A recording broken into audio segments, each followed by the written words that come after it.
Kansas City hago me dedico a la música y hago programas también de cómo mostrar la cultura andina en universidades, colegios, y también les enseño cómo reciclar los materiales para que lo puedan usar como instrumentos musicales.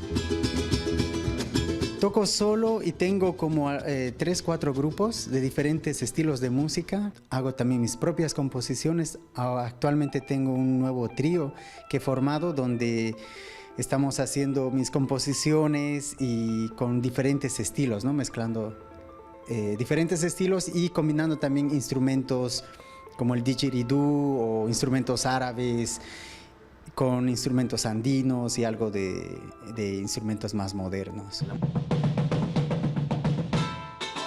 Hoy en día ya se puede llevar este instrumento a diferentes géneros, no solo hacer música folclórica tradicional, sino que ya puedes hacer diferentes estilos y cada vez se va expandiendo más, ¿no? En este caso que es como el charango eléctrico, ¿no? Que te permite como explorar más posibilidades sonóricas, rítmicas. Esta es la primera vez que voy a comenzar a estudiar un charango eléctrico y más todavía con estas posibilidades que da, porque este instrumento en sí tiene muchos detallitos, cositas que un charango más como folclórico no te da estas posibilidades que te da este instrumento. Al combinar como los diferentes materiales, tanto lo electrónico como los materiales naturales, entonces está ahí. Pero te viniste de Kansas a La Plata a comprar un charango eléctrico, ¿por qué? Bueno, estuve investigando durante un tiempo de adquirir un charango eléctrico y la mayoría solo lo fabrican con un sensor y prácticamente para mí es como un charango amplificado, ¿no? La diferencia de este charango es que tiene diferentes sensores, tiene cambios de tono, volúmenes y las cuerdas son de metal. Entonces, este prototipo lo vi, bueno, en ese entonces lo vi que por internet, navegando, le encontré a Mariano, que él sacó un modelo de ese estilo y de esa forma le escribí, nos contactamos y le dije más o menos lo que yo estaba buscando y hoy en día estoy contento de... ¿Es único entonces esto en el mundo? Por ahora yo podría decir que sí, porque he buscado bastante y no he encontrado un instrumento que tenga tantas posibilidades como este charango eléctrico.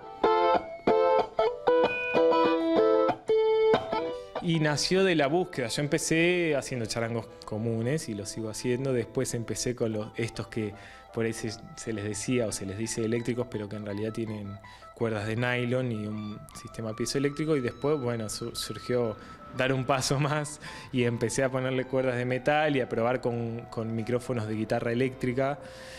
Ahora ya me hacen los micrófonos específicamente para el charango, pero cuando arranqué empecé a usar los micrófonos que encontraba y empecé a hacer varios diseños y este es como el diseño, digamos, como mucho más refinado, porque ya como pasaron los años y eso fui corrigiendo cosas, entonces bueno, ahora estoy bastante conforme. Igual ahora estoy haciendo un nuevo modelo como para tener otras opciones.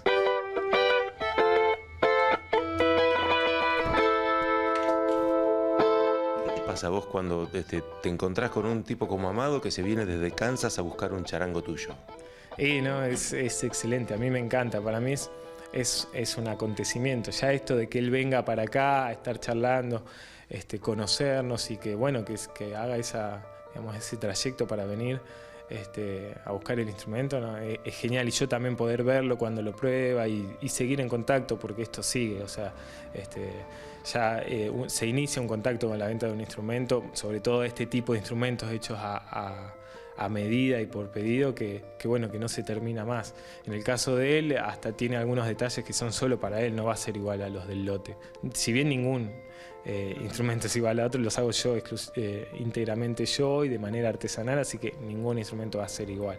Además, esto viene de luthier a luthier. Claro, además él construye también instrumentos, así que ya tiene experiencia en la construcción de instrumentos, así que todavía mucho más enriquecedor todo.